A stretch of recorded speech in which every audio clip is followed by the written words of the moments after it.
Hello everyone, আসসালামু আলাইকুম। আজকে আমি seeding and receiving focus goals and targets নিয়ে কিছু বলতে চাই। আমার নাম মোহাম্মদ নাহিদ হাসান রিমন। আমি ইংলিশ ডিপার্টমেন্টের পঞ্চম সেমিস্টারের একজন ছাত্র। আজকের এই আধুনিক বিশ্বে যুগের সাথে পাল্লা দিয়ে প্রতিযোগিতা চলতে হলে আমাদেরকে অবশ্যই একটি বিষয়ে লক্ষ্য রাখতে হবে যে আমরা নিজেদের জীবনে যেন একটি লক্ষ্য অর্জন করতে পারি এবং সেই লক্ষ্যকে টার্গেট করে আমরা সেই লক্ষ্য পূরণ করার জন্য যেন ফোকাস হতে পারি। যারা এই তিনটি বিষয় ঠিক রাখে না তারা জীবনে কখনো উন্নতি করতে পারে না। তাই আমাদেরকে অবশ্যই তিনটি জিনিস অবশ্যই জীবনে ফলো করতে হবে। আমরা জীবনে যে ধরনের কাজেই করি না কেন আমাদেরকে অবশ্যই ফোকাস হতে হবে এবং টার্গেট অনুযায়ী কাজগুলো করতে হবে। তার জন্য আমাদের যত পরিশ্রম করতে হোক না কেন আমরা ফোকাস হয়ে সেই কাজগুলো আমরা করব। যারা জীবনে ফোকাস হয়ে কাজগুলো করে না তারা জীবনে কখনো উন্নতি করতে পারে না, কারণ তাদের জীবনে কোনো লক্ষ্য থাকে না।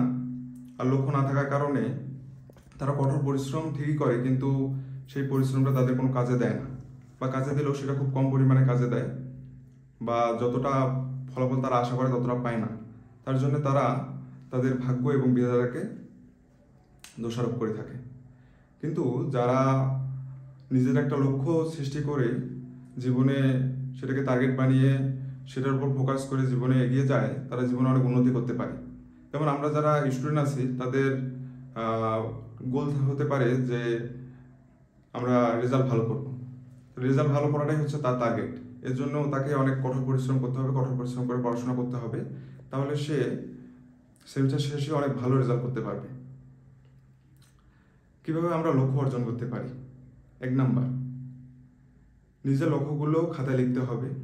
2 নাম্বার, সেইগুলো অবশ্যই পালন করতে হবে। 3, হাল ছাড়া যাবে না।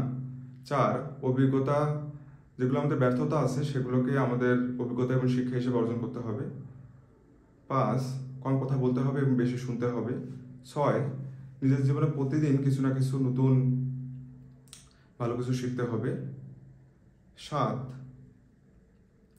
আমাদের নিজের শরীরে যত্ন নিতে হবে। 8, ইতিবাচক চিন্তাভাবনা করতে হবে, নেতিবাচক চিন্তাভাবনা করা যাবে না।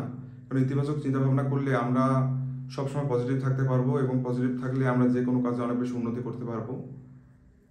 আর ইতিবাচক চিন্তাভাবনা আমাদের মনে খারাপ প্রভাব ফেলে, এর ফলে আমরা জীবনে আমাদের উন্নতি করার সম্ভাবনা অনেক কমে যায়।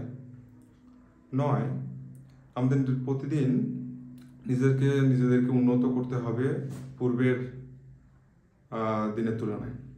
সবাইকে আমার ভিডিওটি দেখার জন্য ধন্যবাদ। আসসালামু আলাইকুম।